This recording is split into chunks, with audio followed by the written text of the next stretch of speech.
பயிற்சி மையத்தின் 2ஆம் நிலை காவலர் தேர்வு பிசி மற்றும் இந்தியன் நேவி மற்றும் ஏர்ஃபோர்ஸுக்கான ஆன்லைன் வகுப்புகள் தொடங்கப்பட்டுள்ளது. நேரடி பயிற்சி பெற விரும்பும் மாணவர்கள் ஆன்லைன் வகுப்புகள் சேர்ந்து பின்னர் லாக்டவுன் நிறைவடைந்த பிறகு எங்கள் பயிற்சி மையத்தை நேரடியாக அணுகி பயிற்சி பெறலாம். மேலும் விவரங்களுக்கு கீழே கொடுக்கப்பட்டுள்ள தொலைபேசி எண்ணை தொடர்பு கொள்ளவும். ஹாய் கைஸ், வெல்கம் டு முப்படை ட்ரைனிங் அகாடமி. ஸோ நாங்கள் ஆல்ரெடி சொல்லியிருந்தோம் army, navy and then air force, next TNUSRB, பிசிக்கும் இதுலேருந்து சில கொஸ்டின்ஸ்லாம் வரும்னு சொல்லியிருந்தோம். ஸோ எல்லாருக்குமான ஜென்ரல் நாலேஜ் கொஸ்டினுடைய பார்ட் 2 இது பார்த்துக்கலாம். ஸோ டைம் வேஸ்ட் பண்ணாமல் வீடியோக்குள்ளே போயிடலாம். Who said the child is the father of the men? ஓகேங்களா, குழந்தை மனிதனின் தந்தை என்று கூறியது யாருன்னு கேட்டிருக்கான். ஸோ ஒரு முக்கியமான வாசகம், இதை யாருக்கு கூறியதுன்ற அந்த மாதிரி தான் கேட்டிருக்காங்க. ஸோ யார் சொன்னதுன்னு பார்த்தீங்கன்னா வில்லியம் வேர்ட்ஸ்வொர்த்ன்ற ஒரு போயட் தான் சொன்னார். ஸோ நம்ம ஸ்கூல் டேஸில் படிச்சிருப்போம், வில்லியம் வேர்ட்ஸ்வொர்த் அப்படின்றவர் வந்து போயம்ஸ்லாம் எழுதியிருப்பாரு. நம்ம மனப்பாடம் பண்ணமே சிரமப்பட்ட போயம்ஸ்லாம் எழுதினவர் ஐயா தான். ஸோ வில்லியம் வேர்ட்ஸ்வொர்த் தான் என்ன சொல்லியிருக்காரு, the child is the father of men. அப்போ போயட்ரியில் குழந்தைங்களுக்கு தான் கதை சொல்லுவோம் பாடத்தை. So the child is the father of man அப்படின்னு சொன்னது யாருன்னு பார்த்தீங்கன்னா வில்லியம் வேர்ட்ஸ்வொர்த். அடுத்தது, where did Gautama Buddha preach his first sermon? ரொம்ப இம்பார்ட்டண்ட்டான கொஸ்டின் இது. ஏன்னா எல்லா எக்ஸாம்ஸ்லையுமே கேட்பான், பிசி எக்ஸாம்ல கூட கேட்டிருப்பான். கௌதம புத்தர் தமது முதல் பிரசங்கத்தை எங்கு போதித்தார் அப்படின்னு கேட்டிருக்காங்க. ஸோ நிறைய பேருடைய ஆன்சர் புத்தகயாவா இருந்திருக்கும். ஆனால் அவர் போதித்தது புத்தகயாவில் இல்லை, சாரநாத்தில் தான் போதிச்சார். ஸோ சாரநாத் எங்க இருக்குன்னு பார்த்தீங்கன்னா புத்தகயானுடைய வடக்குல இருக்கும் சாரநாத்ன்றது. ஸோ சாரநாத்தில் தான் அவருடைய முதல் பிரசங்கத்தை போதித்தார். ஏன்னா அங்கதான் கொஞ்ச நாளுக்கு முன்னாடி அவருக்கு போதி மரத்தடியில் ஞானோதயம் பெற்றார். அதனால சாரநாத்தில் தான் அவர் தன்னுடைய முதல் பிரசங்கத்தை போதித்தார். அங்க வந்து ஒரு மான் நிறைந்த காட்டுல தான் போதிச்சிருப்பார். ஓகேங்களா. அடுத்தது 3வது question, fire temple is the place of worship of. அதாவது வந்து எந்த மதத்தவர் தங்களுடைய வணங்கும் இடமாக அக்னி கோயிலை கொண்டுள்ளனர்? இதுவும் ஒரு முக்கியமான கொஸ்டின் தான். ஸோ அக்னி கோயில் யாருக்கு அப்படின்னு பார்த்தீங்கன்னா பார்சிஸ் மதத்தை சேர்ந்தவர்களுக்கான ஒரு கோயிலாக தான் வந்து ஃபயர் டெம்பிள் காணப்படுகிறது. அடுத்தது, study of sound is called. ரொம்ப இம்பார்ட்டன்ட், சயின்ஸ் ரீதியாக ஒரு கொஸ்டின் கேட்டிருக்காங்க. ஸோ சவுண்டை பற்றி படிக்கிறது என்னன்னு பார்த்தீங்கன்னா அக்கஸ்டிக். ஏன்னா சவுண்டை என்னன்னு சொல்லுவாங்கன்னா அக்கஸ்டிக் எனர்ஜின்னு தான் சொல்லுவாங்க. ஓகேங்களா, அக்கஸ்டிக் எனர்ஜின்னு தான் சவுண்டை சொல்லுவாங்க. ஸோ சவுண்டை பற்றி படிக்கிறது என்னது? அக்கஸ்டிக். ஒலியை பற்றி படிக்கும் பயனின் பெயர் ஒலியியல். தமிழில் பாருங்க ஒலியியல், இதை பார்த்தோன்னே சொல்லிடுவீங்க. ஸோ ஏரோநாட்டிக்ஸ் அப்படின்னா விமானம், மேலே போகிறோம்ல நம்ம விமானம், ஜெட்டு, அதெல்லாம் பற்றி படிக்கிறது ஏரோநாட்டிக்ஸ். ஆஸ்ட்ரோநாட்டிக்ஸ்னா வானவியல் சம்பந்தப்பட்டது. இப்போ நம்ம வந்து கோள்கள் இத்தனை, கிரகங்கள் இத்தனைலாம் சொல்றோம், அந்த வானியல் சம்பந்தப்பட்டதை பற்றி படிக்கிறது தான் ஆஸ்ட்ரோநாட்டிக்ஸ். ஓகேங்களா. ஸோ 5th கொஸ்டின் போலாங்களா. 5th question, which among the following blood group is a universal donor? So blood குரூப்ஸ்ல நிறைய வகையான குரூப் இருக்கு. அதுல யூனிவர்சல் டோனார்னு ஒருத்தர் இருப்பாங்க, யூனிவர்சல் அக்செப்டர். அதாவது வந்து யூனிவர்சல் டோனார் ஒருத்தர், அதே மாதிரி யூனிவர்சல் அக்செப்டர். ஓகேங்களா. ஸோ எந்த ரத்த வகைகளுக்கு வேணா இவங்க வந்து என்ன பண்ணலாம், பிளட்டை கொடுக்கலாம். அதாவது எல்லாருக்குமே உங்க பிளட்டை கொடுக்கலாம். இவங்க எல்லா பிளட்டையும் எந்த பிளட் குரூப் வேணாலும் இவங்க அக்செப்ட் பண்ணிப்பாங்க. ஸோ இது நம்ம ரெண்டுமே தெரிஞ்சு வச்சுக்கலாம். இங்க கேள்வி கேட்டிருக்கிறது யூனிவர்சல் டோனார் எந்த வகையான பிளட் குரூப்னு கேட்டிருக்கேன். O negative. இந்த இடத்துல ஓ கொடுத்துருக்கேன்ல, ஓ தாங்க ஆக்சுவல் ஆன்சர். அது என்னன்னு பார்த்தீங்கன்னா ஓ நெகட்டிவ் பிளட் குரூப் தான் வந்து யூனிவர்சல் டோனார். யாருக்கு வேணா இவங்க பிளட் கொடுக்கலாம். இப்போ ஃபார் எக்ஸாம்பிள் எனக்கு ஓ நெகட்டிவ் இருக்குன்னா திடீர்னு ஒருத்தருக்கு எமர்ஜென்சி ஏபி பாசிட்டிவ் காருக்கு பிளட் தேவைப்படுதுன்னா நான் கொடுக்கலாம். ஓகே, ஓ நெகட்டிவ் வந்து டோனர், யூனிவர்சல் டோனர், யாருக்கு வேணா பிளட் கொடுக்கலாம்.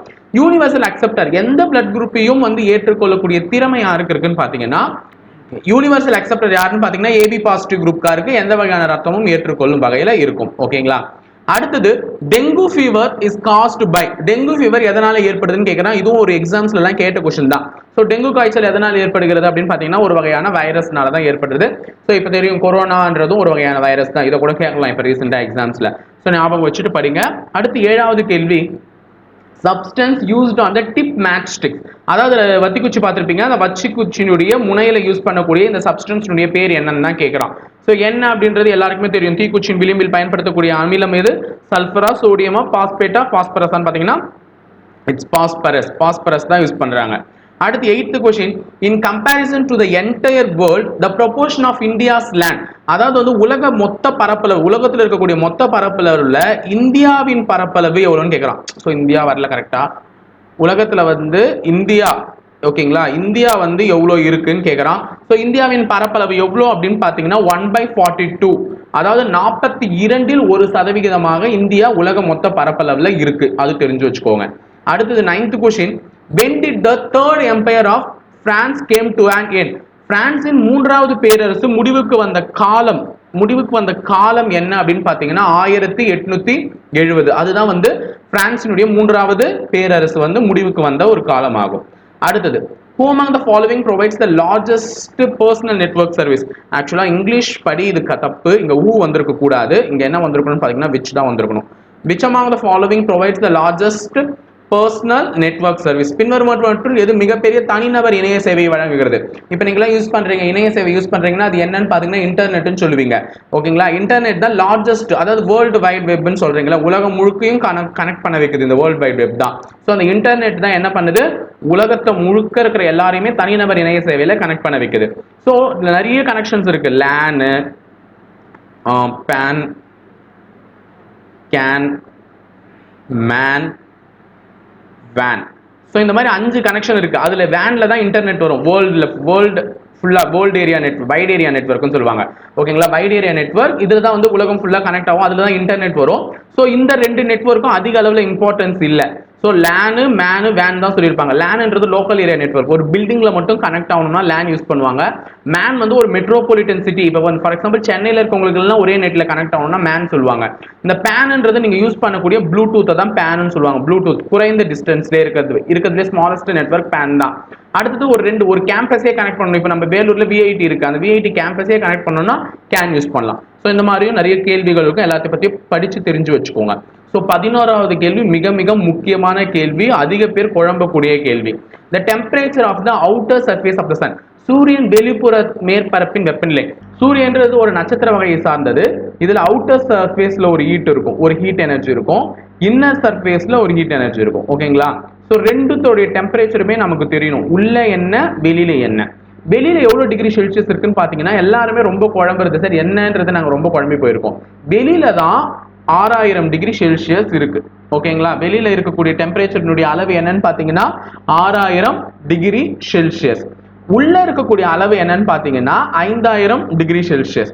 ஸோ வித்தியாசம் தெரிஞ்சுக்கோங்க. இது எக்ஸாக்டா 5000 சொல்ல முடியாது, 5600 சொல்லுவாங்க. ஸோ நீங்க 5000 டிகிரி செல்சியஸ்னா உங்களுக்கு எக்ஸாம்ல கேட்பா, அதனால அதை ஞாபகம் வச்சுக்கோங்க.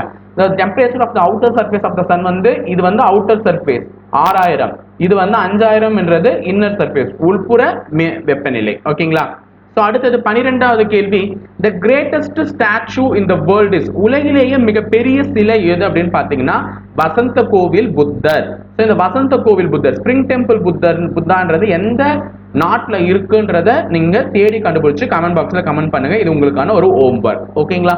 ஸோ அடுத்தது 13வது கேள்வி, Goa was liberated from Portugal. போர்ச்சுகலில் இருந்து கோவா விடுவிக்கப்பட்ட ஆண்டு. போர்ச்சுகீசியர்கள் ஆளும்போது கோவா சிறைப்பட்டு இருந்தது. அப்போ விடுதலை செய்யப்பட்ட ஆண்டு என்னன்னு பாத்தீங்கன்னா 1961 ஆண்டு தான் போர்ச்சுகல்ல இருந்து கோவா விடுதலை செய்யப்பட்ட நாள் ஆகும். அடுத்தது 14வது கேள்வி, இந்த மாதிரி கேட்பான், பவுண்டரி லைன்ஸ் கேட்பான்.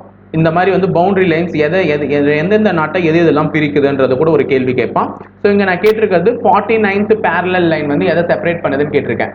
ஸோ 49th parallel லைன் எதை செப்பரேட் பண்ணுதுன்னு பாத்தீங்கன்னா இருக்கிறதுல இதுதான் நம்பர்ல வர லைன்ல பெரிய நம்பர். ஓகேங்களா? இதுக்கப்புறம் எந்த நம்பர்லயும் லைன் இருக்காது. ஸோ இருக்கிறதுல பெரிய நம்பர்ல உள்ள லைன்ன்றதுனால பெரிய நாட்டை தான் அது பிரிக்கும். அது என்ன நாடுன்னு பாத்தீங்கன்னா USA. ஸோ யூஎஸ்ஏவையும் கனடாவையும் பிரிக்கக்கூடிய நாடு தான் இந்த 49th parallel line. So answer America மற்றும் கனடா, USA மற்றும் கனடா அண்ட் கனடா. ஓகேங்களா? ஸோ 15th கொஸ்டின் போயிடலாங்களா? The city with the greatest population among the following is. நல்லா ஞாபகம் வச்சுக்கோங்க, எந்த சிட்டில அதிக பாப்புலேஷன் இருக்கு அப்படின்னு கேட்டிருக்கான். ஸோ நமக்கு தெரியும் எந்த மாநிலத்தில் அதிக பாப்புலேஷன் இருக்குன்னா யூபி சொல்லுவாங்க. அடுத்தது மும்பை வந்தும் சொல்லலாம், தட் மீன்ஸ் மகாராஷ்டிராவும் சொல்லலாம். இது வந்து அர்பன், இது அடுத்தது இது இது வந்து ரூரல், இது வந்து அர்பன். ஓகேங்களா? ஸோ மும்பை. ஆனா இங்க வந்து கேள்வியில கொடுத்திருக்கிற ஆப்ஷன்ல எது அதிக மக்கள் தொகை கொண்ட நகரம் கேட்டிருக்கான். ஸோ கொல்கத்தா, பெங்களூர், டெல்லி, கான்பூர்னு கொடுத்திருக்கான். ஸோ இதுல எது அதிக மக்கள் தொகை கொண்ட நகரம்னா டெல்லி தான். ஸோ டெல்லியில தான் அதிக மக்கள் தொகை இருக்காங்க. 15th கொஸ்டினுடைய answer Delhi. Next, during whose time was the iqta system popular. இக்தார்னு ஒரு சிஸ்டம் வந்து யாருடைய காலத்தில் வந்து பிரபலமாக இருந்தது அப்படின்னு கேட்டிருக்காங்க. ஸோ யாருடைய காலத்துலன்னு பார்த்தீங்கன்னா டெல்லி சுல்தான் காலத்துல தான். During the time of Delhi sultans வந்து இக்தார் அப்படின்னு ஒரு சிஸ்டத்தை வந்து அவங்க வந்து ஃபாலோ பண்ணிட்டு இருந்தாங்க. ஸோ நீங்க சுல்தானேட் டெல்லி சுல்தானேட்ஸ் அப்படின்னு சொல்லிட்டு உங்களுக்கு ஒரு டாபிக்கே இருக்கும் ஹிஸ்டரியில. அதுல போய் பார்த்தீங்கன்னா இந்த இக்தார் அமைப்பு எதுக்கு, அது ஏன் யூஸ் பண்ணாங்க அப்படின்றதுக்கான டீடைல்ஸ்லாம் நீங்க கெட் பண்ணலாம். ஓகேங்களா? 17th கொஸ்டின் போயிடலாங்களா? 17th question, which oceans among the following are joined by Panama Canal? So Panama கேனல்ன்றது ஒரு முக்கியமான ஒரு கால்வாய். அந்த கால்வாயில எந்தெந்த ஓஷன்ஸ் வந்து ஜாயின் ஆயிருக்கு. முதல்ல நமக்கு என்னென்ன ஓஷன்ஸ்லாம் இருக்குன்றது தெரியணும். ஸோ நம்மளை சுற்றி இந்தியா உலகத்திலே இருக்கக்கூடிய ஓஷன்ஸ் என்னென்னு பார்த்தீங்கன்னா, ஒன்று Pacific ocean, Atlantic ocean, Atlantic, Arctic, Indian, Antarctic. ஓகேங்களா? இதெல்லாம் தான் ஓஷன்ஸ் சொல்லுவாங்க, அண்டார்டிக் ஓஷன். ஸோ இந்த 5 பெருங்கடல்கள் தான் இருக்கு. இந்த பனாமா கால்வாயில எந்தெந்த பெருங்கடல்கள்லாம் சேருதுன்னு பார்த்தீங்கன்னா அட்லாண்டிக் மற்றும் பசிபிக் ஓஷன் தான் சேருது. ஓகேங்களா? தெரிஞ்சு வச்சுக்கோங்க. அடுத்தது 18th question, which among the following ports is a free trade zone? பின்வருவனவற்றுள் எந்த துறைமுகம் இலவச வர்த்தகம் சார்ந்த துறைமுகம் ஆகும் கேட்டிருக்கான். ஸோ இலவச வர்த்தகம் சார்ந்த துறைமுகம் எதுன்னு பார்த்தீங்கன்னா கன்லா துறைமுகம் தான். ஸோ இந்த கன்லா துறைமுகம் எங்க இருக்குன்னு பார்த்தீங்கன்னா குஜராத்ல இருக்கு, தெரிஞ்சு வச்சுக்கோங்க. ஏன்னா இதுவும் கேட்பான், கன்லா துறைமுகம் எங்க உள்ளதுன்னு. ஸோ மும்பையில் இருக்கக்கூடிய துறைமுகத்துக்கு பேர் மும்பை துறைமுகமே இல்லை, மகாராஜா நேரு துறைமுகம் வரும். ஓகேங்களா? பெங்களூர்ல மேங்களூர் போர்ட் இருக்கு, விசாகப்பட்டினத்துல விசாகப்பட்டினம் போர்ட் இருக்கு. ஓகே, அதெல்லாம் கரெக்ட். ஸோ கன்லா துறைமுகம் தான் ஃப்ரீ ட்ரேட் ஜோன், இலவச வர்த்தகம் சார்ந்த துறைமுகம். அது எங்க உள்ளதுன்னு பார்த்தீங்கன்னா குஜராத்ல இருக்கு. ஓகேங்களா? அடுத்தது 19th question, who is the creator of James Bond? James bond ஒரு கதாபாத்திரம் இருந்துச்சு, 007 எல்லாருக்குமே தெரியும், அப்படின்னு மியூசிக்லாம் வரும். ஸோ அந்த ஜேம்ஸ் பாண்ட் 007 கதாபாத்திரத்தை உருவாக்குனது யாருன்னு பார்த்தீங்கன்னா அயன் ஃபிளெமிங். ஸோ இதுவும் கேட்டிருக்காங்க எக்ஸாம்ல. அதாவது வந்து இதெல்லாம் பத்தி கூட தெரிஞ்சு வச்சிருக்கோங்க அப்படின்னு சொல்லிட்டு உங்களுக்கு ஆர்மி நேவில எல்லாம் வர்றதுக்கான வாய்ப்புகள் இருக்கு. ஓகேங்களா? அடுத்தது who are the members of ASEAN? முதல்ல இந்த ஏசியன்றது வந்து ஒரு மாநாடு. ஓகேங்களா? இது தெரிஞ்சு வச்சுக்கோங்க. இது வந்து ஒரு பல கண்ட்ரிகள் சேர்ந்த ஒரு மாநாடு. அந்த மாநாட்டினுடைய விரிவாக்கம் பார்த்துக்கோங்க. Association of south east Asian nations சொல்லியிருக்காங்க. Association of south east Asian nations. இதுல எந்தெந்த நாடுகள்லாம் வந்து பங்கு இருக்கு அப்படின்னு கேட்டிருக்கேன். ஸோ பார்த்துக்கோங்க. இந்த கொடுத்துருக்கிற ஆப்ஷன்ல எந்தெந்த நாடுலாம் இருக்குன்னு பார்த்தீங்கன்னா சி ஆப்ஷன்ல இருக்கிறது தான். Thailand, Indonesia, Malaysia, Singapore, Philippines மற்றும் ப்ரூனை. இது வந்து இங்கிலீஷ்ல தப்பா எழுதியிருக்காங்க, ப்ரூனை. ஓகேங்களா? இதுதான் ஸ்பெல்லிங். ஸோ ப்ரூனை அந்த நாடுகள் தான் வந்து என்னவா இருந்திருக்கும், பங்கு நாடுகளாக இருந்திருக்கும், நம் மெம்பர் கண்ட்ரிஸ் தான். ஓகேங்களா? அடுத்தது 21வது கேள்வி.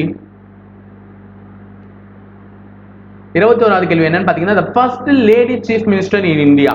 இந்தியாவின் முதல் பெண் முதலமைச்சர். ஓகேங்களா? எல்லாருக்குமே தெரியும்.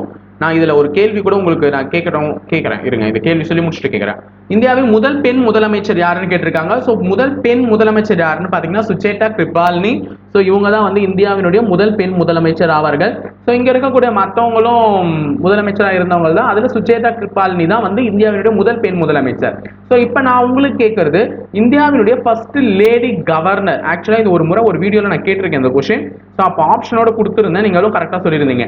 இப்போ நான் கேட்கறது இந்தியாவினுடைய முதல் லேடி கவர்னர் யார், முதல் பெண் ஆளுநர் யாருன்றத தெரிஞ்சா கமெண்ட் பாக்ஸ்ல கமெண்ட் பண்ணுங்க. நெக்ஸ்ட் இந்தியாவினுடைய முதல் பெண் பிரதமர். ஓகேங்களா? பெண் பிரதமர். ஸோ 2 கேள்வி கேட்டிருக்கேன் உங்களுக்கு. முதல் பெண் பிரதமர் யாருன்னு கேட்டிருக்கேன். நெக்ஸ்ட் இந்தியாவினுடைய முதல் பெண் கவர்னர் யாருன்னு கேட்டிருக்கேன். ரெண்டுத்துக்குமே ஆளுநர் கவர்னர் தான். ஸோ அது ரெண்டுத்துக்குமே பதில் தெரிஞ்சா கமெண்ட் பாக்ஸ்ல கமெண்ட் பண்ணுங்க. ஓகேங்களா? ஸோ 22வது கேள்வி, which among the following is the landlocked country? இது வந்து நல்லா தெரிஞ்சு வச்சுக்கோங்க. லேண்ட்லாக்டுனா அந்த நாடை சுத்தி எல்லா பக்கமுமே என்னவா இருக்கணும்னு பாத்தீங்கன்னா நிலப்பரப்புல இருக்கணும். இப்ப இந்தியாவை சுத்தி 3 பக்கம் நிலப்பரப்புகளா இருக்கும், ஒரு பக்கம் தண்ணீரால சூழப்பட்டிருக்கும். ஓகேங்களா? ஆனா எல்லா பக்கமுமே நாடு, அதாவது இந்த பக்கமும் ஒரு நாடு இருக்கணும், இந்த பக்கமும் ஒரு நாடு இருக்கணும், இந்த பக்கமும் ஒரு நாடு இருக்கணும். இப்போ ஃபார் எக்ஸாம்பிள் நேபாள் எடுத்துக்கிட்டீங்கன்னா நேபாளை சுத்தி எல்லாமே நிலப்பரப்பால சூழப்பட்ட ஒரு நாடு தான். ஸோ அதுதான் லேண்ட் லாக்டு கண்ட்ரி. இங்க கொடுத்துருக்கிறதுல எது லேண்ட் லாக்டு கண்ட்ரின்னு கேட்டிருக்கேன். ஸோ பிரேசிலா, எகிப்தா, சூடானா, ஆப்கானிஸ்தானான்னு பார்த்தீங்கன்னா ஆப்கானிஸ்தான்ற ஒரு நாடு தான் 4 பக்கமும் நாடுகளால் சூழப்பட்ட ஒரு லேண்ட் லாக்டு கண்ட்ரி ஆகும். ஸோ 23வது கேள்வி போயிடலாங்களா?